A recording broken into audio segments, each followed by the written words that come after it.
तो युहाओ ने फाइनली अपनी लाइफ के सबसे मुश्किल मिशन में से पहले मिशन को कंप्लीट कर लिया है और युहाओ की टीम ने दाई हुआबिन की टीम को बहुत ही ज्यादा अच्छी टक्कर दी है।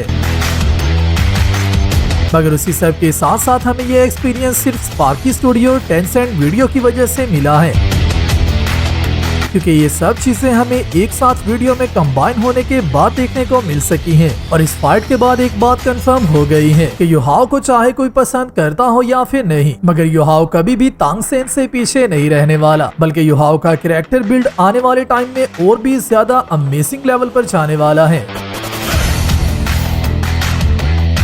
और आज के दिन हम लोग बात करने वाले हैं सोल लैंड के ऑफिशियल एपिसोड 14 पर। हम लोग स्टार्ट करते हैं अपनी आज की वीडियो को। एपिसोड स्टार्ट होते ही सबसे पहले हम देखते हैं युहाओ को, जिस पर के ज़ुलू अटैक करने के लिए आ रही होती है और वहीं पर मास्टर ज़ुवो जो के मास्टर मोचिन को ये बताती हैं, तुम सिर्फ यहाँ पर चल रही बैटल को ही देख रही हो, बल्कि तुम्हें मेरे स्टूडेंट्स की एबिलिटीज के बारे में नहीं पता। और इसी के साथ ही हम देखते हैं युहाओ जो के इस सिचुएशन को रिवर्स करना स्टार्ट कर देता है। वो अपनी स्पिरिचुअल डिटेक्शन एबिलिटी का यूज करता है और उसे अपने ऊपर यूज करते हुए युहाओ ज़ुलू के अटैक से बचने के लिए घोस्ट शैडो स्टेप का यूज करने लगता है, जिसे देखते ही कुछ लोग इसे अप्रिशिएट करते हैं और कुछ लोग काफी ज्यादा शॉक हो जाते हैं। और वहीं पर सबसे ज्यादा शॉक तो ज़ुलू हो रही होती है। और यहाँ पर मैं आप सबको बताता चलूं, जैसा कि हम सबको पता है शाओ वू और ज़ुज़ुचिंग दोनों ही एजिलिटी टाइम मास्टर्स थी और इन दोनों की अटैक्स करने की स्पीड काफी ज्यादा फास्ट थी, मगर ज़ुज़ुचिंग की अटैक स्पीड शाओ वू से भी ज्यादा फास्ट थी। और ये सोल लैंड 1 में स्टेटेड है, जिसका मतलब ये है कि ज़ुज़ुचिंग के जितने भी डिसेंडेंट होंगे उन सब की स्पीड पूरे डोल्वो कॉन्टिनेंट के टॉप फास्टेस्ट लोगों में आती होगी। और यहाँ पर हम देख रहे हैं युहाओ को जो कि बहुत ही ज्यादा आसानी से घोस्ट स्टेप का यूज करते हुए ज़ुलू की स्पीड को मैच कर रहा होता है, बल्कि उसके सारे अटैक्स को बहुत ही ज्यादा आसानी से डॉज कर पा रहा होता है। मगर इसी सब के दौरान युहाओ की हेल्प करने के लिए शाओ शाओ अपनी एबिलिटी का यूज करती है और ज़ुलू के चल रहे अटैक्स के रिदम को डिस्टर्ब कर देती है, जिसकी वजह से ज़ुलू वहीं पर रुक जाती है और युहाओ को भी प्रिपेयर होने का टाइम मिल जाता है। मगर जैसे ही ज़ुलू डिस्टर्ब होने के बाद पीछे आती है तो आते सबसे पहले अपने माइंड में ये सोचती है कि आखिरकार सुई आजी जो के शाओ शाओ को कंट्रोल कर रही थी, उसका शाओ शाओ से कंट्रोल किस तरह से रिमूव हुआ है। जिसके साथ ही हम देखते हैं युहाओ को, और युहाओ ने अपनी स्पिरिचुअल आइज के माइंड अटैक का यूज किया होता है, जिसकी वजह से ही शाओ शाओ इस अटैक में से निकल आती है और आकर ज़ुलू को डिस्टर्ब करना स्टार्ट कर देती है। जिस सब को देखते ही ज़ुलू अपने माइंड में सोचती है, इस लड़के ने जैसे ही मेरे सबसे पहले अटैक को डॉज किया था तो ये उसी वक्त से शायद से सुई आजी के अटैक को भी डिस्टर्ब करने के बारे में ही सोच रहा था। जिसके साथ ही युहाओ कहता है, अभी के लिए जबकि मैंने सारी सेटलमेंट्स कर ली हुई हैं और मैं तुम सब से यही कहूंगा कि तुम सबको भी इस फाइट में अपना ख्याल रखना चाहिए, क्योंकि मैं किस वक्त किस सिचुएशन को तब्दील कर दूं इसके बारे में तुम लोगों को अंदाजा भी नहीं है। जिसके साथ ही हम आते हैं दाई हुआबिन और वोंग दोंग की फाइट के व्यू पर, जहाँ पर वोंग दोंग पर अभी भी दाई हुआबिन के अटैक बारी होते हैं और वोंग दोंग का कॉन्टिन्यूसली हर अटैक के बाद ब्लड लॉस हो रहा होता है, जहाँ पर दाई हुआबिन वोंग दोंग को पुश बैक करते करते आते ही सुई आजी को भी माइंड अटैक से बचा लेता है और उसी के साथ ही कहता है, हम लोगों ने अपने एनिमी को काफी ज्यादा अंडर एस्टिमेट कर दिया था, जिसकी वजह से अभी के लिए हम लोगों को सीरियस होना चाहिए। जिसके साथ ही ज़ुलू और दाई हुआबिन जो कि दोनों ही अपनी टीम के अटैक टाइप मास्टर्स हैं, वो दोनों ही दोबारा से फाइट को कंटिन्यू करते हैं, जहाँ पर दाई हुआबिन वोंग दोंग की तरफ बढ़ता है और ज़ुलू शाओ शाओ की तरफ बढ़ती है। और इसी को देखते ही शाओ शाओ अपनी 3 life Saul ceiling quadrant first spirit technique का यूज करती है, जो कि फर्नेस अर्थक्वेक होती है,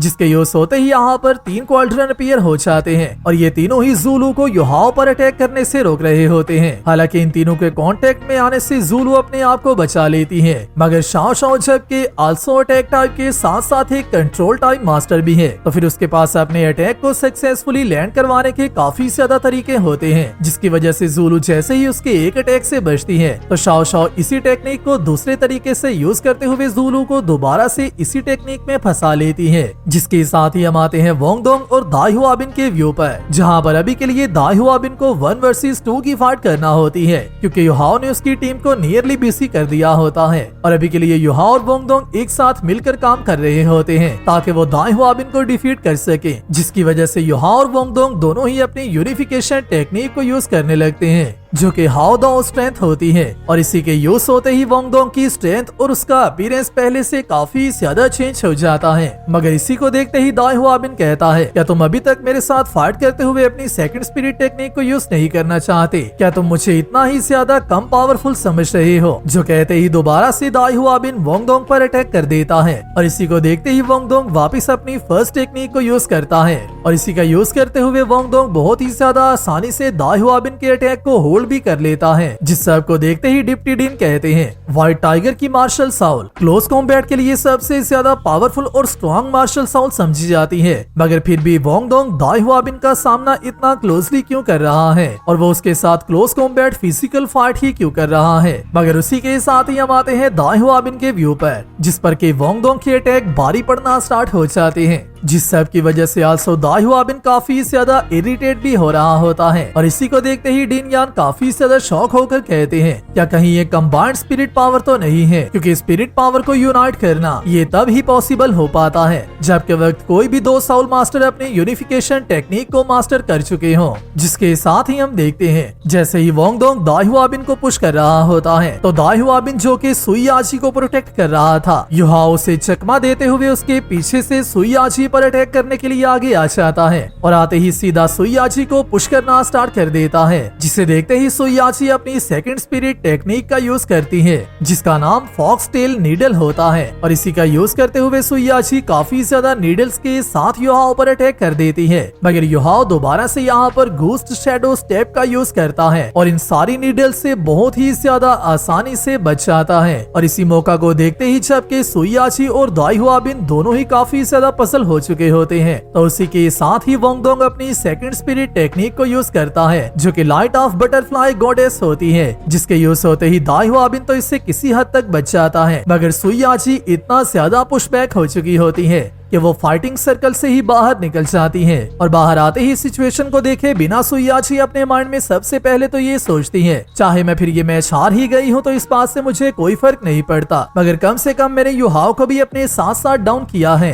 और सुईयाची के माइंड में यहाँ पर यही होता है कि शायद से उसने युहाओ को भी नॉकआउट कर दिया हुआ है, मगर युहाओ अभी तक स्टिल फाइटिंग सर्कल के अंदर ही मौजूद होता है, जिसे देखते ही सब लोग काफी ज्यादा शॉक हो जाते हैं। जिसके साथ ही डिन यान कहते हैं, तांग्स क्लेन की एक टेक्निक है, और इसी के साथ ही डिप्टीडिन कहते हैं, अभी के लिए मुझे समझ आ रही है कि ये छोटा लड़का तांग्स क्लेन का पर्सन है, मगर अभी के लिए जबकि सुईयाची इस मैच से बाहर हो चुकी हुई है, और उसी के साथ साथ ज़ुलू जो कि काफी ज्यादा देर से ही शाओ शाओ के साथ फाइट कर रही है, वो शाओ शाओ को ही डिफीट नहीं कर पा रही। उस सब की वजह से अभी के लिए दाई हुआबिन को 1 वर्सेस 2 की फाइट करना होगी, जहाँ से मुझे ऐसा नहीं लगता कि दाई हुआबिन इस मैच को जीत पाएगा, क्योंकि उसके 2 वर्सेस 1 से जीतने के चांसेस काफी ज्यादा कम हैं। जिसके साथ ही हम आते हैं ज़ुलू के व्यू पर, जो कि शाओ शाओ के अटैक से अभी भी अपने आप को जितना हो सके उतना ज्यादा बचाने की कोशिश कर रही होती है, और जैसे ही शाओ शाओ के तीनों क्वाड्रन एक साथ मिलकर उसकी चटनी बनाने लगते हैं, तो उसी के साथ ही ज़ुलू अपनी फर्स्ट स्पिरिट टेक्निक को यूज करती है, और हेल्थ थोन का यूज करते हुए इस रूथलेस अटैक से बाहर आ जाती है, और बाहर आते ही सबसे पहले अपनी सेकंड स्पिरिट टेक्निक हेल क्ला का यूज करते हुए शाओ शाओ पर अटैक करने लगती है। जिसे देखते ही शाओ शाओ अपनी मार्शल साउल को चेंज करते हुए कंट्रोल टाइप में आते ही अपनी फ्लूट मार्शल साउल का यूज करते हुए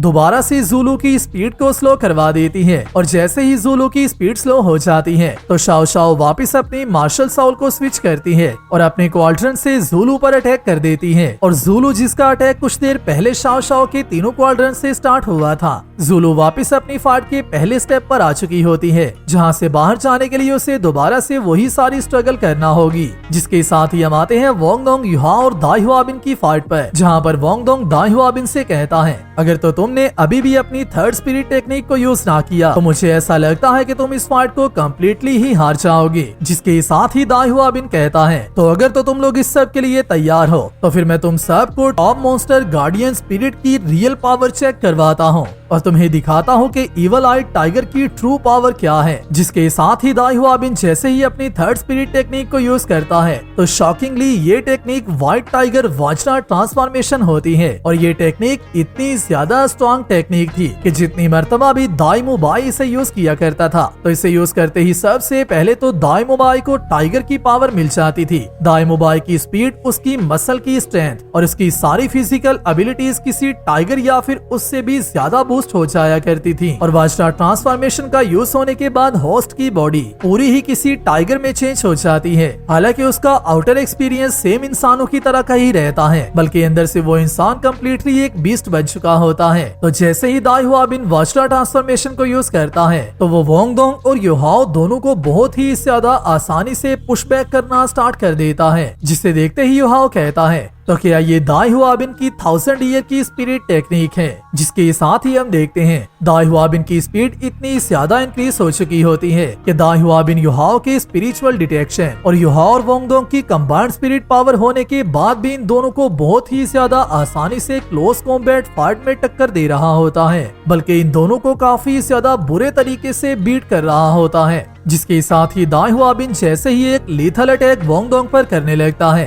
तो वोंग डोंग को उससे बचाने के लिए युहाओ वापस अपनी फर्स्ट स्पिरिट टेक्निक की स्पिरिचुअल डिस्टरबेंस का यूज करता है, जिसकी वजह से दाई हुआबिन का अटैक चौंक जाता है और इसी की वजह से ही दाई हुआबिन वापस से युहाओ पर अटैक करने के लिए उसके पीछे पड़ जाता है। मगर जैसे ही कुछ देर गुजरती है तो दाई हुआबिन के अटैक और उसकी स्पीड दोनों में ही काफी ज्यादा फर्क पड़ता है और उसी को फील करते ही युहाओ कहता है दाई हुआबिन की अटैक की पावर और इसकी स्पीड दोनों ही 5% तक कम हो चुकी हुई हैं, जहां से युहाओ को इस बात की समझ आ जाती है कि ये टेक्निक दाई हुआबिन के लिए एक लिमिटेड टाइम में ही वर्क करती है और जैसे जैसे वो टाइम खत्म होता जाएगा दाई हुआबिन की अटैक पावर और उसकी स्पीड दोनों ही डिक्रीज होती जाएंगी, जिसकी वजह से युहाओ वोंग डोंग को ये कहता है कि वो दाई हुआबिन के साथ फिजिकल कांटेक्ट में ना आए और जितना हो सके इससे उतना ज्यादा दूर भागे। जो सुनते ही वोंग डोंग दाई हुआबिन से दूर भागने लगता है और युहाओ भी ऐसा ही कर रहा होता है, जिसे देखते ही मास्टर मोचिन कहती हैं तुम्हारी क्लास के दोनों बच्चे तो इस फाइट से डर कर भाग ही रहे हैं, क्या कहीं उन्हें इस बात की समझ तो नहीं आ गई कि वो वाजडा ट्रांसफॉर्मेशन के बाद दाई हुआबिन को डिफीट नहीं कर सकती। जिसके साथ ही मास्टर जुवो अपने माइंड में सोचने लगती हैं व्हाइट टाइगर वाजडा ट्रांसफॉर्मेशन सच में काफी ज्यादा पावर हाउस लेवल की टेक्निक है, मगर ये स्पिरिट टेक्निक काफी ज्यादा एक्सट्रीम लेवल पर स्पिरिट पावर को एग्जॉस्ट करवाती है, जिसकी वजह से जबकि दाई हुआबिन का कल्टीवेशन लेवल काफी ज्यादा कम है तो दाई हुआबिन के पास ज्यादा टाइम ही मौजूद नहीं है कि वो वाजडा ट्रांसफॉर्मेशन को कंटिन्यूअसली यूज कर सके। तो मुझे ऐसा लगता है कि युहाओ को ऑलरेडी इस मैच को जीतने का तरीका पता चल चुका हुआ है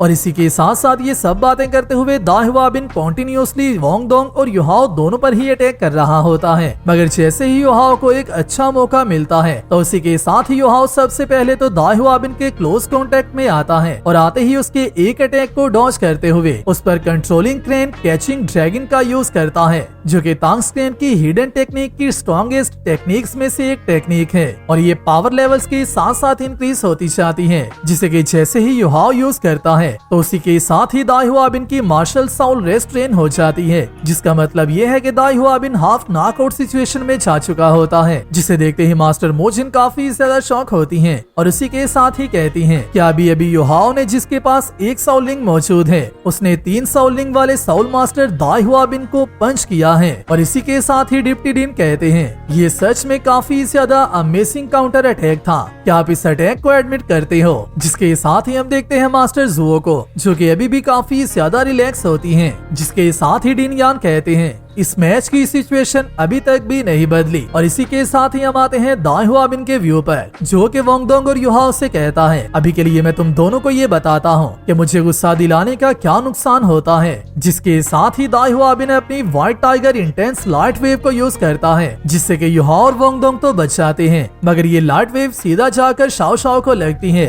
जिसकी वजह से शाओ शाओ डिस्टर्ब हो जाती है और ज़ुलू को भागने का मौका मिल जाता है। क्या तुम सबको इस बात का पता है कि दाई फैमिली की सबसे ज्यादा स्ट्रॉन्गेस्ट टेक्निक, जो कि जनरेशन टू जनरेशन उन्हें पास डाउन होती आ रही है, वो इवल आइड व्हाइट टाइगर और जू फैमिली की एक ऐसी सीक्रेट इनहेरिटेड टेक्निक है जिसने की हिस्ट्री के काफी ज्यादा पावरफुल लोगों को भी धूल चटा रखी है। जिसके साथ ही हम देखते हैं दाई हुआबिन को, जो कि ज़ुलू को आवाज देता है और ज़ुलू सीधा दाई हुआबिन के पास आ जाती है, जिसके साथ ही ये दोनों एक साथ मिलकर अपनी मार्शल साउल यूनिफिकेशन टेक्निक को यूज करना स्टार्ट कर देते हैं, जो कि व्हाइट टाइगर ऑफ नीदरलैंड है, जिसके यूज होते ही यहाँ पर काफी ज्यादा स्ट्रॉन्ग स्पिरिट प्रेशर क्रिएट होना स्टार्ट हो जाता है। और इसी के साथ ही हमारा पार्ट 1 भी यहीं पर कंप्लीट होता है। वीडियो अच्छी लगी है वीडियो को लाइक कर दो और नेक्स्ट आने वाली वीडियो के लिए चैनल को सब्सक्राइब लाजमी कर लेना। मैं मिलता हूँ आप सबसे नेक्स्ट वीडियो में, तब तक अपना और अपने प्यारों का ख्याल रखियो।